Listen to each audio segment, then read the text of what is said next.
الحمد لله نحمده ونستعينه ونستغفره ونؤمن به ونتوكل عليه ونعوذ بالله من شرور أنفسنا ومن سيئات أعمالنا من يهده الله فلا مضل له ومن يضلله فلا هادي له ونشهد أن لا إله إلا الله ونشهد أن سيدنا ومولانا قال الله تبارك وتعالى في القرآن المجيد والفرقان الحميد أعوذ بالله من الشيطان الرجيم بسم الله الرحمن الرحيم ألا إن أولياء الله لا خوف عليهم ولا هم يحزنون صدق اللہ العظیم۔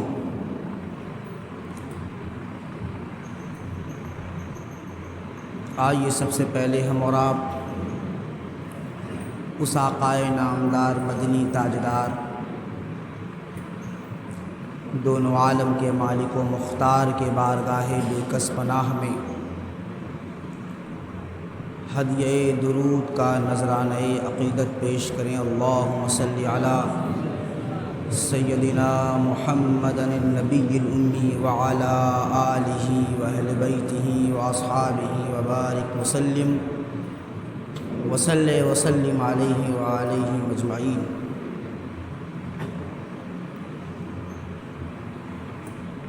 اللہ رب العزت کا بے حد شکر ہے کہ اس نے جمعۃ المبارکہ جیسی عظیم شے عطا فرمائی اور ہم تمام مسلمانوں کو جمعہ کے روز اپنی بارگاہ میں سجدہ ریز ہونے کی توفیق بخشی۔ یہ مہینہ ربیع الثانی کا مہینہ ہے اور ربیع کے معنی آتے ہیں موسم بہار۔ تو پہلی ربیع تو وہ تھی جب سرکار کی آمد ہوئی، ربیع الاول شریف، اس کو ربیع اول اس لیے کہا گیا کہ اس مہینے میں سرکار دو جہاں سرور کائنات فخر موجودات حضور تاجدار مدینہ محمد عربی صلی اللہ علیہ وسلم کی آمد ہوئی، اور آپ کی آمد سے پورے مہینے اور پورے سال کے اندر اللہ نے ایک برکت عطا فرما دی، اور یہ ہے ربیع الثانی۔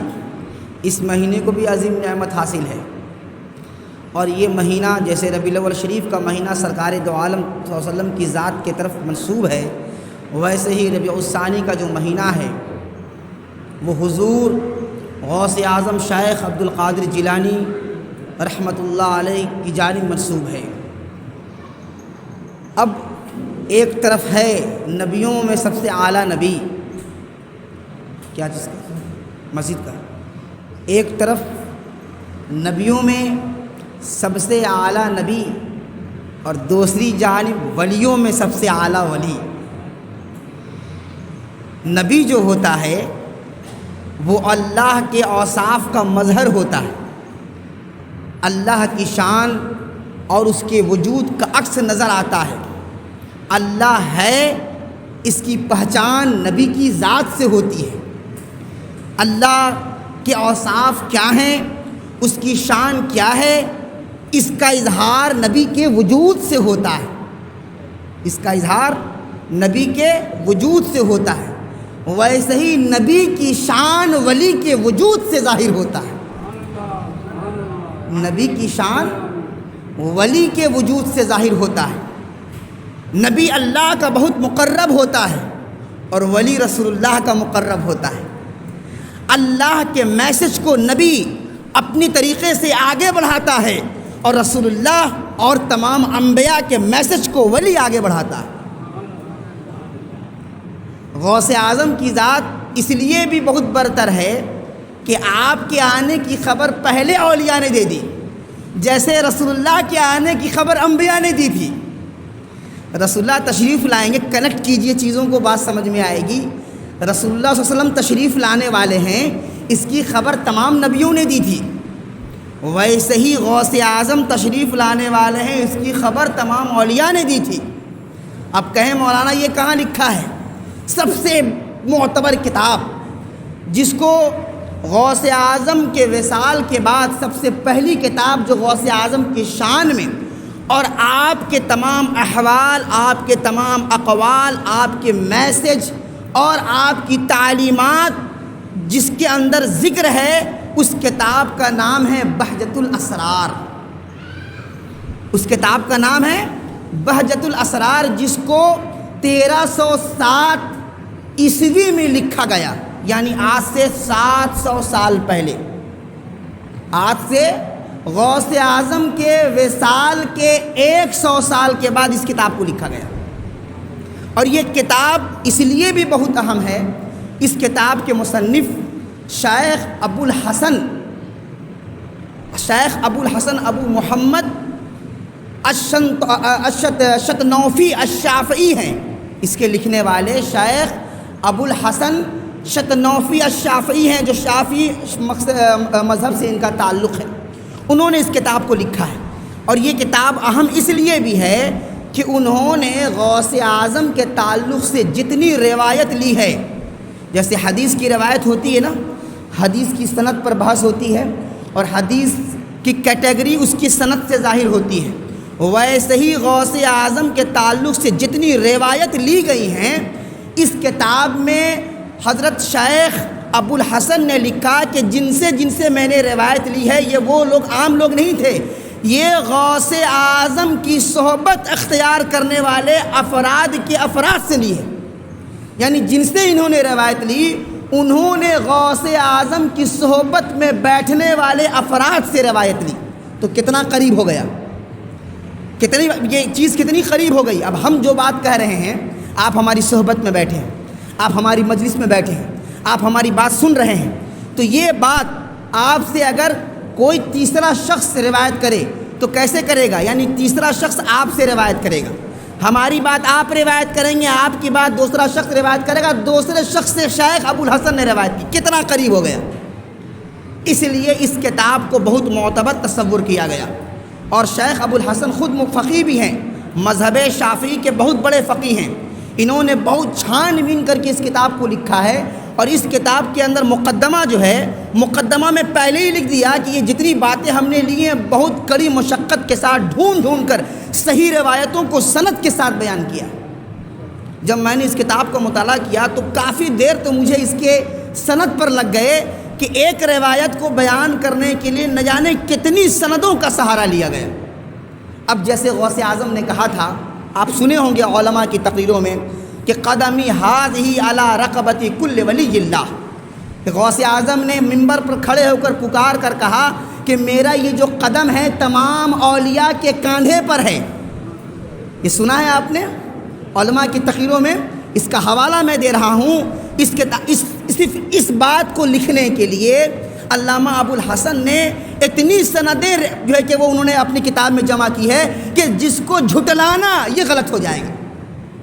اس سند کو جھٹلانا، چونکہ یہ خبر تواتر تک پہنچ رہا ہے، ایک دو نہیں، سینکڑوں کی تعداد میں اولیاء نے غوث اعظم کے دنیا میں آنے سے پہلے بتائی تھی کہ عجم کے سرزمین پر ایک ایسا شخص پیدا ہوگا، ایک ایسا بچہ پیدا ہوگا جو اپنے وقت میں کہے گا قدمی ہذہ علی راس کل ولی اللہ، وہ اعلان کرے گا۔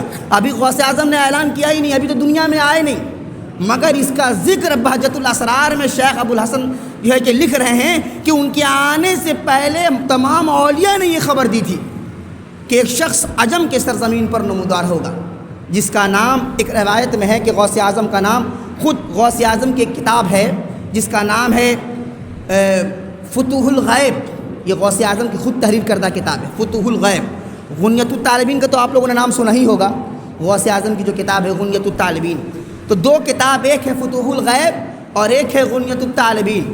فتوح الغیب کے اندر غوث اعظم نے تصوف کے راز بیان کیے، تصوف جس کو کہتے ہیں طریقت اور معرفت حق، اس کی جو راز ہیں، اس کی جو نیاز ہے، اس نے انہوں نے فتوح الغیبی اس کے اندر اپنی کتاب فتوح کیا نام ہے اس کا بھی، اپنی کتاب کے اندر انہوں نے ذکر کیا کہ تمام راز کی جو باتیں ہیں فتوح الغیب کے اندر غوث اعظم نے اس کو بیان کر دی۔ یعنی علم کے دو حصے، ایک علم شریعت اور ایک علم طریقت، ایک علم ظاہر اور ایک علم باطن۔ تو علم باطن کے جتنے راز تھے انہوں نے اس کتاب کے اندر ذکر کر دیا، فتوح الغیب کے اندر ذکر کر دیا۔ اور اور اس کے بعد دوسری کتاب جو غنیۃ الطالبین ہے، اس کے اندر غوث اعظم نے شریعت یعنی حنبلی مکتب فکر کے اعتبار سے جتنے مسائل ہوتے ہیں اور شریعت کی جتنی چیزیں ہوتی ہیں وہ غنیۃ الطالبین کے اندر ذکر کر دیا۔ یعنی شریعت کے ظاہری احکام کو بھی انہوں نے مرتب کیا اور باطنی احوال اور باطنی اسرار و رموز اور باطنی علم کو انہوں نے بھی جمع کر دیا۔ تو غوث اعظم کی زندگی کے دو حصے ہو گئے، ایک حصے کا تعلق شریعت سے ہے اور دوسرے حصے کا تعلق طریقت سے ہے۔ مگر ہم لوگوں نے تو اب تک غوث اعظم کی صرف کرامت ہی سنی ہے، جبکہ ابن تیمیہ لکھتے ہیں، علامہ ابن تیمیہ جو اہل حدیث جو مکتب فکر ہے غیر مقلد، ان کے بہت بڑے عالم علامہ ابن تیمیہ وہ اپنی کتاب میں لکھتے ہیں کہ سب سے زیادہ اگر کوئی احترام کے لائق اولیاء میں میرے نزدیک ہے تو غوث اعظم کی ذات ہے۔ اور غوث اعظم کی کرامتیں اتنی ہیں، ایک دو کرامت اور لوگ اپنی تقریروں میں بیان کرتے ہیں، رٹی ہوئی چیزیں بیان کر دیتے ہیں، مگر اس کے علاوہ غوث اعظم کی اتنی کرامتیں ہیں جو خبر تواتر تک پہنچ رہا ہے۔ یہ علامہ ابن تیمیہ لکھتے ہیں۔ اور علامہ ابن تیمیہ کو ولیوں سے ایسی محبت تھی، لوگوں نے غلط طریقے سے بیان کیا، علامہ ابن تیمیہ کی شبیہ خراب کر دی۔ علامہ ابن تیمیہ کو لوگ یہ سمجھتے ہیں، ہمارے کچھ بریلوی حضرات بھی سمجھتے ہیں کہ وہ تو وہابی تھے، ان کا عقیدہ خراب تھا، جبکہ علامہ ابن تیمیہ کو جب آپ پڑھیے گا تو معلوم ہوگا کہ بزرگوں سے ایسی محبت تھی کہ وصال سے پہلے انہوں نے جو ہے کہ وہ تلقین کی تھی کہ میری جو قبر ہوگی اور مجھے دفن کیا جائے گا وہ ولیوں کے قدم کے نیچے دفن کیا جائے گا۔ اسی لیے ان کی جو قبر ہے وہ قبر کا نام ہے جہاں ان کو دفن کیا گیا، مقابر الصوفیہ کے اندر انہیں دفن کیا گیا۔ صوفیوں کی جو قبرستان ہے خاص مقابر الصوفیہ، اس کے اندر علامہ ابن تیمیہ کو دفن کیا گیا۔ یہ کون جانتا ہے؟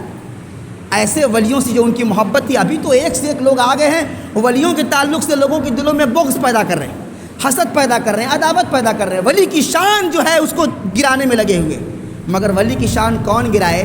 جس کو اللہ نے کہا کہ یتقرب الی بالنوافل حتی احبہ، کہ بندہ نوافل کے ذریعے اتنا میری قربت اختیار کر لیتا ہے کہ حتی احبہ، میں اس سے محبت کرتا ہوں، اور جب میں اس سے محبت کرتا ہوں کنت السمع الذی یسمع بہ، کہ میں کان ہو جاتا ہوں جس سے وہ سنتا ہے، میں ہاتھ ہوتا ہوں کنت یدہ، میں اس کا ہاتھ ہوتا ہوں التی یبطش بہا، جس سے وہ پکڑتا ہے۔ یعنی ولی کا ہاتھ اللہ کا ہاتھ ہے، ولی کا کان اللہ کا کان ہے، میں اس کا پیر ہوتا ہوں جس سے وہ چلتا ہے، کنت رجلہ الذی یمشی بہا، کہ میں پیر ہوتا ہوں اس کا جس سے وہ چلتا ہے۔ تو ولی کا ہر قدم اللہ کی طرف جاتا ہے۔ ولی نے جس چیز کو پکڑ لیا گویا کہ ولی نے نہیں اللہ نے پکڑا ہے۔ ولی کا ہاتھ اللہ کا ہاتھ ہے، ولی کی زبان اللہ کی زبان ہے، ولی کی سماعت اللہ کی سماعت ہے۔ آپ یہاں سے پکارتے ہیں اور اللہ کا ولی وہاں بیٹھ کر کے، چونکہ سماعت اللہ کی ہے، اللہ تعالیٰ وہ آواز اس ولی تک پہنچا دیتا ہے۔ یہ ہے پاور، آپ جانتے نہیں ہیں، اور ایک سے ایک ویڈیو دیکھ کر کے لوگ اپنے ایمان کو اور اپنے عقیدے کو خراب کر لیتے ہیں۔ یوٹیوب بہت اچھی چیز ہے، اب بہت خراب چیز بھی ہے۔ گوگل بہت اچھی چیز ہے اور بہت خراب چیز بھی ہے۔ ہر چیز کی دو چیزیں ہوتی ہیں، ایک ہے اس کا ایڈوانٹیج اور ایک ہے اس کا ڈس ایڈوانٹیج۔ تو ایڈوانٹیج لینا چاہیے، ڈس ایڈوانٹیج سے بچنا چاہیے۔ ہم نے کر کیا لیا کہ یوٹیوب اور گوگل پر چند افراد کے، جبکہ میں نے اس کے تعلق سے جانا نہیں کہ وہ کیا ہے، اور اس کے اسٹڈی پر بھروسہ کر لیا، اس نے جو بات کہی آمنا و صدقنا مان کر کے اپنا عقیدہ خراب کر لیا۔ جبکہ ہونا یہ چاہیے کہ آپ اپنے علماء سے پوچھیں، کیونکہ ہر چیز کا سولوشن آپ کے امام کے پاس موجود ہے، پر آپ تو جائیں گے نہیں، آپ تو آسان راستہ ڈھونڈتے ہیں۔ یوٹیوب پر دیکھ لیا میرے ہر سوال کا جواب، تو آپ تو کیا کہتے ہیں اس چیٹ جی ٹی پی، اس کے اندر مل جاتا ہے ہر چیز کا سوال کا جواب۔ اب اس سے میں نے ایک دن پوچھا یہ بتاؤ قیامت کب آئے گی، جبکہ ہر چیز کا علم اس کے پاس ہے نا۔ لوگ دعویٰ کرتے ہیں چیٹ جی ٹی پی کے اندر ہر چیز کا علم ہے، جو سوال پوچھو گے جواب دے گا۔ میں نے اس سے پوچھا قیامت کب آئے گی، کہا کہ قیامت کے بارے میں مجھے علم نہیں۔ ہم نے قیامت کے بارے میں علم نہیں، تو یہ علم اللہ کے پاس ہے، اور اللہ تعالیٰ کے پاس جب علم ہے، چیٹ جی ٹی پی جب بتا رہا ہے، تو تمام یہودیوں کو، عیسائیوں کو اور غیر مسلموں کو ایمان لا دینا چاہیے۔ اس سے بڑی بات کیا ہو سکتی ہے کہ وہ خود کہہ رہا ہے کہ اس کے تعلق سے ہم نہیں جانتے، اللہ جانتا ہے، یعنی اللہ کے ہونے کا اقرار ہے، اللہ کے وجود کا اقرار ہے۔ تو جب اللہ کے وجود کا اقرار ہے تو تمام یہودیوں کو تو مسلمان ہونا چاہیے، مگر کیوں نہیں ہو رہے ہیں؟ اس لیے نہیں ہو رہے ہیں کہ ان کا کاروبار بند ہو جائے گا، ان کی شناخت چھپ جائے گی۔ ابو جہل ایمان کیوں نہیں لایا تھا؟ ابو جہل ایمان اس لیے نہیں لایا، وہ جانتا تھا، قرآن نے کہا ہے کہ آپ کو اس طرح پہچانتے ہیں کما یعرفون ابناءہم، جیسے وہ اپنے بچوں کو پہچانتے ہیں۔ ایک والد سے پوچھے کہ تمہارا بچہ ہے تو کیسے بولے گا ہاں میرا بیٹا ہے؟ کیا شک کرے گا؟ وہ نہیں کرے گا، کیوں؟ اس کو پتہ یہ میرا ہی بیٹا ہے۔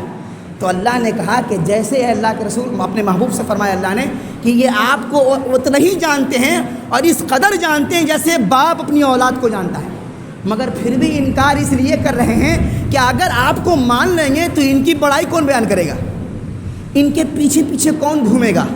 تو لوگوں کو اپنے پیچھے گھمانے کے لیے وہ انکار کر رہے ہیں۔ اس لیے فرمایا گیا غوث اعظم کی جو ذات ہے وہ اللہ تعالیٰ نے غوث اعظم کو اس مقام پر پہنچایا ہے جس مقام پر تمام ولیوں کی رسائی نہیں ہو پائی۔ اور یہ اس لیے بھی ہے کہ غوث اعظم نے جو مجاہدہ کیا، غوث اعظم نے اللہ کی شریعت پر جس استقامت کے ساتھ عمل کیا، یہ حصہ غوث اعظم کا تھا کہ اللہ انہیں اس مقام تک پہنچا دے۔ ولی کے تعلق سے اگر فرمایا گیا کہ 4 چیزیں ہیں، ولی کی 4 پہچان ہے، 4۔ غوث اعظم نے اب غوث اعظم نے تو 12 پہچان بیان کی ہے غوث اعظم نے ولایت کی، مگر ہم کہیں گے کہ ولی کی 4 پہچان۔ ولایت کے جیسے 4 معنی ہے ویسے ولی کے بھی 4 معنی ہے۔ بہت آسان ہے ولی کو پہچاننا اگر ان 4 معنی اپنے سامنے رکھا جائے۔ ولایت کے معنی 4 معنی ہے ولایت کے، اور ولایت سے ولی ہے، ولایت سے ولی ہے، جس کے اندر ولایت ہوگی وہ ولی ہوگا۔ تو ولایت کے 4 معنی اور ولی کے بھی 4 معنی۔ ولایت کا پہلا معنی محبت ہے، ولایت کا پہلا معنی محبت ہے۔ تو محبت کا مطلب ولی وہ ہوگا جو سب سے محبت کرے گا، بھگائے گا نہیں، ٹھکرائے گا نہیں، گیٹ آؤٹ نہیں کرے گا، ان کرے گا۔ کیا کرے گا؟ بلائے گا، سمجھائے گا، اللہ کا دین پہنچائے گا اور لوگوں سے اللہ کے لیے محبت کرے گا۔ یہ پہلی علامت ہے ولی کی۔ اب آپ دیکھ لیں جو لوگ ولی کی تلاش میں اور پیر کی تلاش میں وہ ذرا ڈھونڈے کہ کیا یہ صفت اس اللہ کے ولی کے اندر پائی جا رہی ہے جو اللہ سے محبت کرنے والا ہو۔ دوسری صفت یہ ہے کہ ولایت اس کو کہتے ہیں جس کے معنی قربت کے ہیں۔ ولایت کے معنی قربت کے ہیں، قربت کہتے ہیں قریب، نیئرسٹ۔ قربت کا مطلب اقرب، اس میں تفضیل، سپر ریلیٹیو ڈگری کی بات کر رہا ہوں میں، اس میں تفضیل اسی کو کہتے ہیں بہت زیادہ قریب۔ تو ولایت کے معنی ہے اقرب یعنی قربت۔ اسی لیے ماں باپ کو اپنی اولاد کا ولی مانا جاتا ہے۔ نکاح جب پڑھاتے ہیں کہتے ہیں اس کا ولی کون ہے، لڑکی کا ولی کون ہے، لڑکا کا ولی کون ہے، پوچھتے ہیں نا۔ ولی کا مطلب اس کے ماں باپ، ماں باپ اگر نہیں ہے تو اس کے بھائی، اس کے نانا نانی، اس کے دادا دادی، یہ ولی ہیں۔ کیونکہ سب سے زیادہ لڑکا کے قریب کون ہوگا؟ اس کا ماں باپ۔ ماں باپ کے بعد قریب سب سے زیادہ کون ہوگا؟ دادا دادی، نانا نانی، اور نہیں ہوں گے تو بھائی بہن۔ تو جو زیادہ رشتہ داری میں، قربت میں نیئرسٹ ہے وہ اس کا ولی ہوگا اور اسی کو ولایت کا حق حاصل ہوگا۔ یہ ٹرمولوجی ہم لوگ یوز کرتے ہیں مگر مفہوم سمجھتے نہیں ہیں۔ ولایت کا حق حاصل ہوگا نیئرسٹ ہونے کی وجہ سے۔ تو ولی کا معنی، ولایت کے معنی کیا ہے؟ قربت کے۔ اور تیسری چیز ہے ولی کے معنی، ولایت کے معنی کیا ہے؟ کفالت۔ کفالت کس کو کہتے ہیں؟ یعنی نگرانی۔ لوگ سعودی عربیہ جاتے کہتے ہیں میرا کفیل بہت خراب مل گیا۔ کفالت سے کفیل ہے، کفالت سے کفیل ہے کہ میرا کفیل، پاس کہتے ہیں میرا کفیل بہت اچھا مل گیا۔ مطلب یہ ہے کہ وہ جس کے انڈر میں کام کر رہا ہے وہ بہت اچھے سے دیکھ بھال کر رہا ہے اس کا، اور اچھا کفیل مل گیا تو اس کی جے جے، یعنی وہ بہت اچھے طریقے سے ارن کر پاتا ہے، وہاں رہ پاتا ہے سکون کے ساتھ۔ اور اگر کفیل گڑبڑ مل گیا تو سارا معاملہ گڑبڑا جاتا ہے۔ تو کفالت سے کفیل ہے، مطلب یہ ہے کہ اس کی نگرانی کرنے والا۔ تو ولایت کے معنی نگرانی کرنے والا، کفالت کرنے والا، اس کا دیکھ ریکھ کرنے والا۔ اور چوتھا معنی ولایت کا ہے نصرت و مدد کرنا۔ اب اس 4 معنی، چونکہ یہ ڈیکوڈ ہے، میں کوڈنگ ہے یہ، میں اس کو ڈیکوڈنگ کر رہا ہوں، اس کی وضاحت کر رہا ہوں 4 معنی کی۔ پہلی چیز محبت، یعنی ولی وہ ہوگا جو محبت کرے گا۔ قرآن کی آیت ہے یحبہم و یحبونہ، قرآن کی آیت ہے اللہ کا ولی ایسا ہوگا جو اس سے لوگ محبت کریں گے اور وہ بھی لوگوں سے محبت کرے گا۔ اور اس سے مراد اللہ کی ذات بھی ہے، یعنی اللہ سے وہ محبت کرے گا اور اللہ اور اس کے فرشتے وہ اس سے محبت کریں گے. یہ اللہ کے ولی کی پہچان. یعنی محبت ایک طرفہ نہیں ہوگی، دو طرفہ ہوگی. یعنی بندہ اور رب کے درمیان، خالق اور مخلوق کے درمیان جو رشتہ محبت ہے وہ دونوں طرف سے ہوگا. اللہ بھی محبت کرے اور بندہ بھی محبت کرے. جب یہ معاملہ ہوگا تب اسے ولی کہا جائے گا. اور دوسری چیز ہے قربت. قربت کا مطلب کیا ہے؟ قربت کا مطلب یہ ہے کہ وہ بندہ دنیا کی تمام آلائشوں سے اپنے آپ کو دور کر کے اللہ کے قریب ہو جائے گا. دوسری علامت کیا ہے؟ قربت کا مطلب دنیا کی تمام چیزوں کو چھوڑ کر. اس کے تعلق سے سورہ مزمل کے اندر فرمایا گیا وَتَبَتَّلْ إِلَيْهِ تَبْتِيلًا. وَتَبَتَّلْ إِلَيْهِ تَبْتِيلًا کا مطلب اس اپنے دل سے وہ دنیا کی محبت نکال دے. اپنے دل سے دنیا کی محبت وہ نکال دے. اور جب دنیا کی محبت نکالے گا تو اللہ کی محبت اس کے دل میں بیٹھے گی. یعنی اللہ کی محبت اور دنیا کی محبت ایک ساتھ کبھی قائم نہیں ہو سکتی، الگ الگ شے ہے. دنیا کی محبت جب تک رہے گی اللہ کی محبت نہیں ہوگی. اور اللہ کی جیسے ہی محبت آئی، دنیا کی محبت نکلی کہ اللہ کی محبت آ گئی. تو فرمایا گا ولی وہ ہوگا جو دنیا کی تمام چیزوں سے، بغض سے، حسد سے، جلن سے، چغلخوری سے، دشمنی سے، ان تمام چیزوں سے وہ پاک ہو کر کے محض اللہ کے لیے اللہ کے قریب ہو جائے گا. محض اللہ کے لیے اللہ کے قریب ہو جائے گا. تو جس کو اللہ کی زیادہ قربت حاصل ہو وہ ولی ہوگا. اور تیسری چیز ہے کفالت. اور اس کفالت کے بارے میں غوث اعظم نے بہت اچھا ڈیفینیشن دیا کہ ولی وہ ہوگا جو کفیل ہوگا. یعنی اپنے معاملے کو، کفالت کا مطلب ہوتا ہے سپرد کر دینا. یعنی وہ ولی اپنا ہر معاملہ اللہ کے سپرد کر دے گا اور خود سے وہ دستبردار ہو جائے گا. اپنا ہر معاملہ اللہ کے قریب کر دے گا، اللہ کے اوپر چھوڑ دے گا، اور جیسا اللہ یعنی اللہ کے رضا پر راضی ہو جائے گا. مطلب یہ ہے کہ اللہ کے رضا پر وہ راضی ہوگا. اس کو غوث اعظم نے بہت اچھے طریقے سے سمجھایا ہے. کہا گیا ہے، غوث اعظم نے فرمایا کفالت کا مطلب یہ ہے کہ بندہ اور رب کے درمیان رشتہ کیسا ہو ولی کا؟ وہ اس طرح ہو جیسے ایک میت ہے نا، میت مکمل ڈیپینڈ ہوتا ہے غسال پر.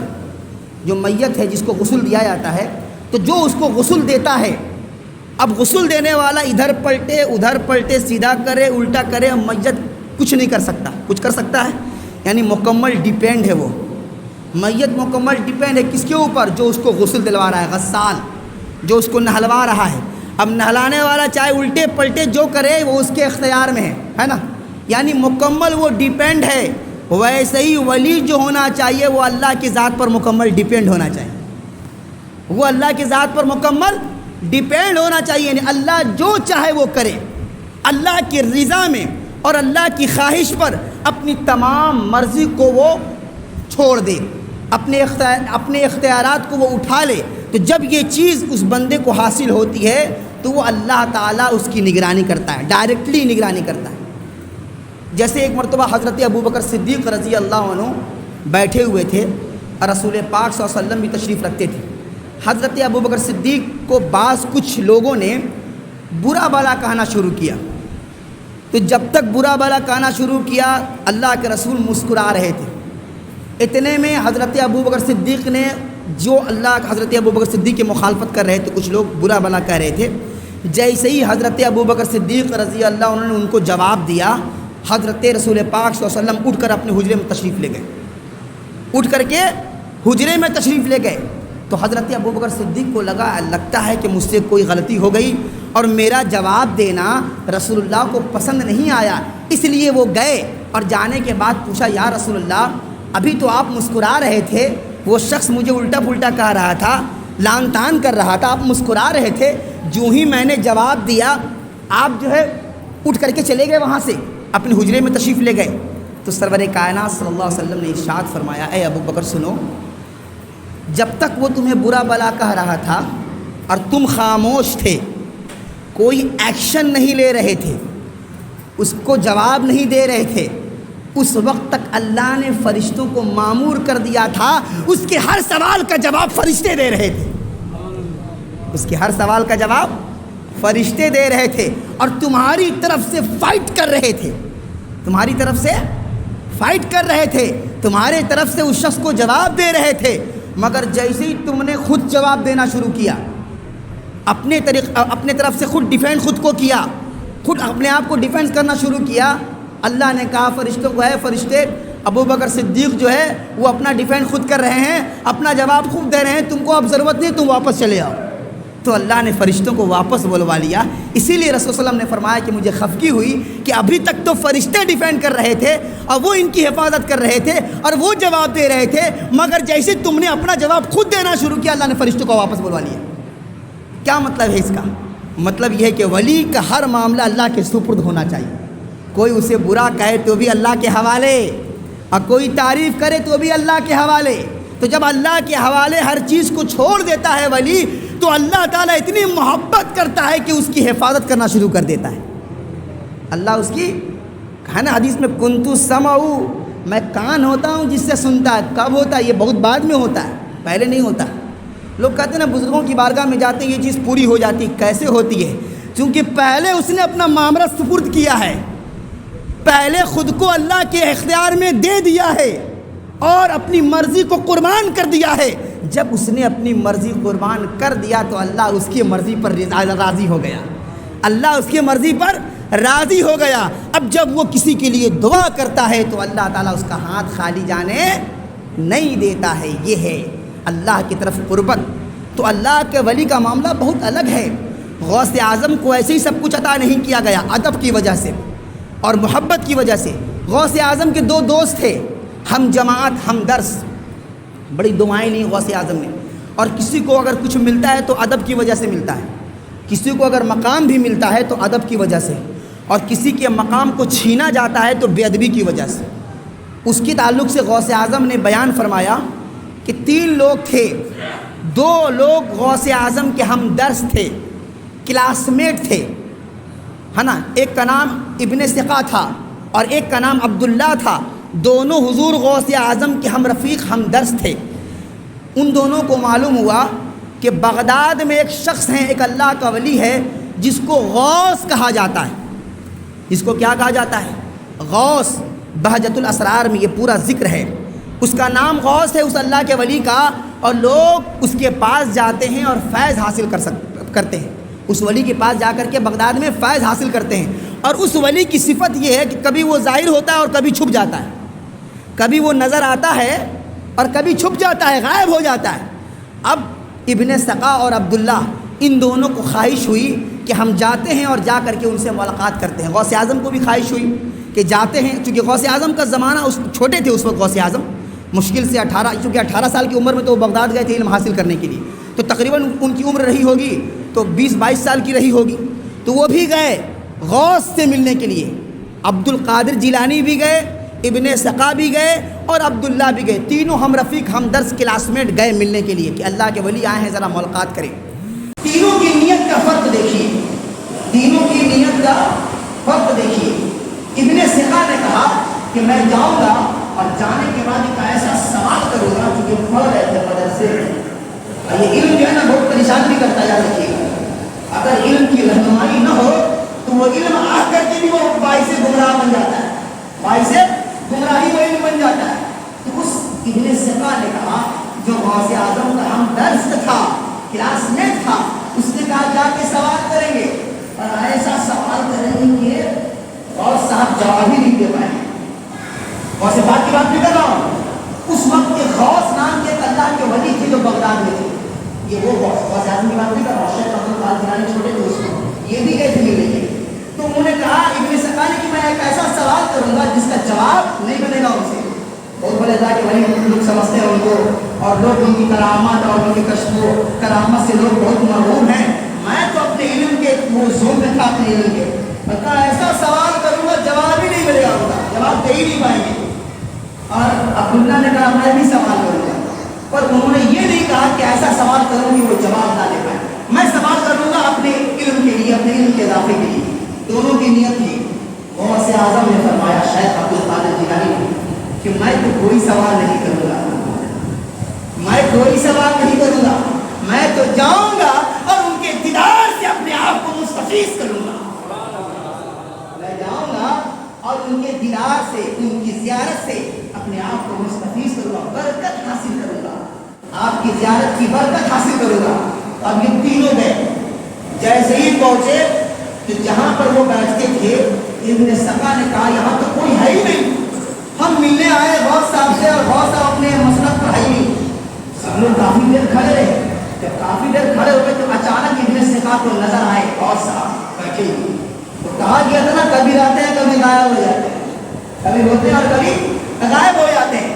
تو تھوڑی دیر کھڑے رہے وہ لوگ, نظر نہیں آیا. اچانک نظر پڑی, دیکھا غوث صاحب نے سوال تو بھی کیا نہیں.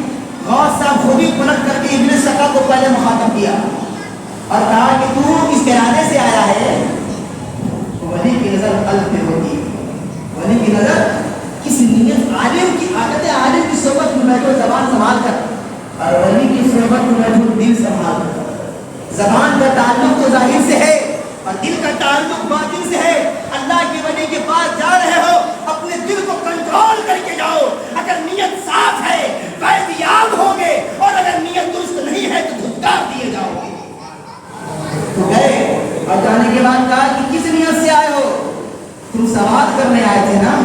کہ ایسا سوال کشف کے ذریعے معلوم کر دیا, کشف کے ذریعے معلوم کر لیا کہ تم ایسا سوال کرنے آئے ہو اور تمہاری نیت یہ ہے کہ میں اس کا جواب نہیں دے پاؤں گا.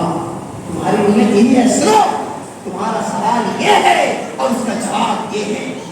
سوال بھی کیا اور حضرت غوث صاحب علیہ السلام نے اس کا جواب بھی دیا. اس کے بعد کہا, غوث صاحب نے جواب دینے کے بعد کہ میری نگاہ دیکھ رہی ہے کہ کفر تمہارے آگے پیچھے منڈلا رہی ہے. کفر جو ہے کفر وہ تمہارے آگے پیچھے اور تمہارے قلب کے اندر داخل ہو رہی ہے, یہ میری نگاہ دیکھ رہی ہے بے ادبی کی وجہ سے. اب دوسرے نے کہا عبداللہ, انہوں نے کہا کہ تم نے بھی سوال کرنے کی نیت سے تم بھی آئے تھے, تمہارا سوال یہ ہے اور اس کا جواب یہ ہے. دونوں کو جواب دینے کے بعد حضور غوث اعظم کی طرف مخاطب ہوئے. غوث صاحب شیخ عبد القادر جیلانی کی طرف مخاطب ہوئے اور مخاطب ہونے کے بعد کہا عبد القادر ادھر آؤ. چھوٹے تھے وہ لوگ, عبد القادر ادھر آؤ. اور جب قریب کیا تو بڑی نوازش فرمائی اور بڑی تعظیم فرمائی, جبکہ خود اللہ کے ولی تھے. بڑی تعظیم فرمائی اور تعظیم فرمانے کے لیے اس کے بعد کہا کیا نیت سے آئے تھے, یہ نہیں کہا. انہوں نے کہا تو میں تو زیارت سے فیض حاصل کروں گا اور برکت حاصل کروں گا.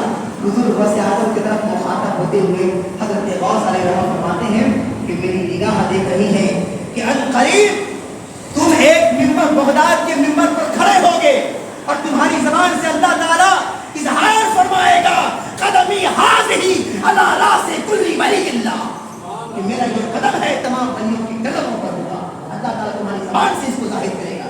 یہ غوث اعظم کی بات نہیں تھی, اللہ نے یہ عطا کیا. اللہ جسے چاہے کچھ بھی عطا کر دے, تو اس کی شان ہے اور اس کے اختیار میں ہے. کہتے ہیں وہ چور جو گیا تو غوث اعظم کی بات میں کوئی ولی نہیں تھا, وہ تو غوث اعظم کی نظر سے ولی بنا تھا, غوث اعظم کی توجہ سے ولی بنا تھا. تو ولی تو اللہ کے ولی جسے چاہے بنا دے, وہ تو رب ہے, جسے چاہے قریب کر لے, جسے چاہے دھمکا دے. تو پیشنگوئی کر دی. اور اس کو بھی بہجت الاسرار میں حضرت شیخ ابو الحسن نے لکھا ہے کہ کہا پیشنگوئی کی کہ انہوں نے فرمایا قریب تمہاری زبان سے ظاہر کرے گا اور دور دراز کے جتنے لوگ ہوں گے, اولیاء ہوں گے, صوفیاء ہوں گے, وہ تمام جب تم یہ اعلان کرو گے سب اپنی گردنیں جھکا لیں گے. جب تم یہ اعلان کرو گے کہ میرا یہ قدم تمام ولیوں کے کاندھے پر ہے, جیسے ہی وہ یہ اعلان کریں گے تمام ولی اپنی اپنی گردنوں کو تمہاری بارگاہ میں جھکا دیں گے. یہ پیشن گوئی کی. اس کے بعد کچھ عرصہ گزر گیا تو وہ ابن سقا, اب چونکہ ولی نے کہا ہے تو ولی کی بات ثابت بھی تو ہونی ہے نا. ابن سقا کے بارے میں کیا کہا تھا کہ کفر ارد گرد گھوم رہا ہے اور دل کے اندر داخل ہو رہا ہے اس کے بے ادبی کی وجہ سے. اور نہ جانے ایسے کتنے گستاخ ہیں جو ولیوں کی شان میں گستاخی کر رہے پھرتے ہیں, ان کو معلوم نہیں ہے کہ ہو سکتا ہے کہ اس کا خاتمہ ایمان پر نہ ہو سکتا ہے اس کا خاتمہ وہ زندگی بھر عبادت کرے. ابن سقا کے بارے میں آیا کہ اپنے وقت کا بہت بڑا عالم تھا, اپنے وقت کا اتنا بڑا عالم کہ کوئی بھی شخص کوئی سوال ابن سقا سے کرتا تو اس کا جواب اس کے پاس ہوتا. اور بہت بڑا مناظر بھی تھا. یہودیوں کو, عیسائیوں کو, جتنے ان کے بڑے بڑے علماء ہیں تمام کا جواب دلائل کی روشنی میں دیتا تھا. ابن سقا اتنا بڑا عالم تھا, مگر بے ادبی کی وجہ سے ایمان چھین گیا. اور ایمان کس طرح چھینا وہ سمجھیے. روم روم کے بادشاہ ان کے علم سے متاثر ہو گیا. روم کا بادشاہ ابن سقا کے علم سے متاثر ہوا اور انہیں بلایا. جب یہ وہاں گئے ان کے علم کو دیکھ کر کے انہوں نے اپنے قریب کر لیا روم کا بادشاہ. یہ ابن سقا جو بہت بڑا اپنے آپ کو فقیہ سمجھتا تھا اور تھا بھی اس زمانے میں, یہ روم کے بادشاہ کی بیٹی پر فریفتہ ہو گیا. روم کے بادشاہ کی بیٹی پر فریفتہ ہو گیا, اور جب فریفتہ ہوا تو اس نے نکاح کی خواہش ظاہر کی. تو روم کے بادشاہ نے کہا کہ نکاح کرا دوں گا مگر نصرانی بننا ہوگا. کیا کہا؟ نصرانی بننا ہوگا, یعنی ہمارے مذہب میں آنا ہوگا. جبکہ تمام مذہب کا جواب اس کے پاس تھا, ہر مذہب والوں کو یہ جواب دیتا تھا اپنی علم کی روشنی میں, مگر اللہ نے ایسا ایمان چھینا اس کے بے ادبی کے باعث کہ اس نے کہا کہ اگر نکاح کرنا ہے تو کافر ہونا ہوگا. اس بزرگ کی بات ثابت ہوئی اور وہ شخص جو ابن سقا تھا وہ اس سے نکاح کرنے کے لیے کفر کو قبول کر لیا. اس سے نکاح کرنے کے لیے کفر کو قبول کر لیا. وہی کی زبان سے نکلی تھی نا کہ کفر ارد گرد گھوم رہا ہے. وہ ارد گرد کیا تھی؟ وہی اس کی محبت تھی, اس شخص, اس عورت کی, اس لڑکی کی. اور لہٰذا وہ شخص ابن سقا اتنا بڑا عالم ہونے کے باوجود, علم رکھنے کے باوجود اس کے علم نے اس کو فائدہ نہیں پہنچایا. اسی لیے دعا کرنی چاہیے علم نافع کی کہ اللہ اگر ہمیں علم دے تو علم نافع عطا فرمائے. اللہم انی اسأل اللہم انا نسألک علما نافعا, کہ اللہ ہمیں ایسا علم دے جو علم ہمیں فائدہ پہنچائے, ہمیں نقصان نہیں. تو ابن سقا کو اس علم نے نقصان پہنچا دیا. اس کے بعد بزرگ غوث اعظم کے تعلق سے فرمایا, جو پیش قدمی اور جو پیشن گوئی کی تھی اور جو خبر بیان کی تھی کہ عنقریب تمام ملک کے علماء, صبح, اصفیاء ان کے در پر آئیں گے, ان کے مجلس میں آئیں گے اور یہ اعلان کریں گے. ایک وقت آیا کہ غوث اعظم کا چرچا صرف بغداد ہی میں نہیں پورے دنیا میں ہونے لگا. اور غوث اعظم نے یہ اعلان کیا, اور اعلان کرنے کے بعد تمام اولیاء, تمام صوفیاء کرام, یہاں تک کہ اسماء الرجال وحدۃ الاسرار کے اندر لکھا ہے کہ اولیاء اور اصفیاء کے ساتھ ساتھ اسماء الرجال جو غیب میں چھپے ہوئے ہوتے ہیں, یہ جو رجال الغیب ہیں یہ چھپے ہوئے ہوتے ہیں, غوث اعظم کے مجلس میں یہ لوگ بھی آ کر بیٹھ جاتے ہیں اور علم حاصل کرتے ہیں. یہ شان تھی حضور غوث اعظم کی. مگر چونکہ ہم نے تو بزرگوں کے بارے میں سننا بند کر دیا, ہمیں تو بس قرآن سنا دو, حدیث سنا دو, اور وہ بھی ادھورا اپنے مطلب کی چیز. ہم کو قرآن سے وہی لینا ہے جو میرے عقیدے کی چیز ہے, حدیث سے وہی لینا ہے جو عقیدے کی چیز ہے. ارے مکمل قرآن و حدیث سمجھو. اللہ کے رسول نے فرمایا تھا صحابہ سے کہ میں تمہیں بتا رہا ہوں ایسے لوگوں کے بارے میں جو تمہارے درمیان ہوں گے, تمہارے بعد آئیں گے, اور وہ بہت افضل اور فضیلت والے ہوں گے. الا انبئکم بخیارکم, کیا تم میں سب سے بہترین لوگوں کے بارے میں خبر نہ دے دوں؟ رسول اللہ نے صحابہ سے فرمایا.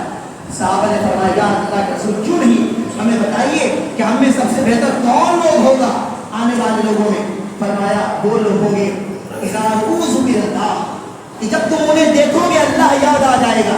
اللہ کے رسول نے ان ولی کی صفت بیان کی کہ اللہ کا ولی ایسا ہوگا اذا رؤوا باللہ, کہ جب تم انہیں دیکھو اللہ کی وحدانیت یاد آئے گی, اللہ کے اوصاف یاد آئیں گے. یعنی ولی کے اندر اللہ کے اوصاف کا ایسا مظہر ہوگا کہ اس کے وجود سے اللہ کا پتہ چلے گا.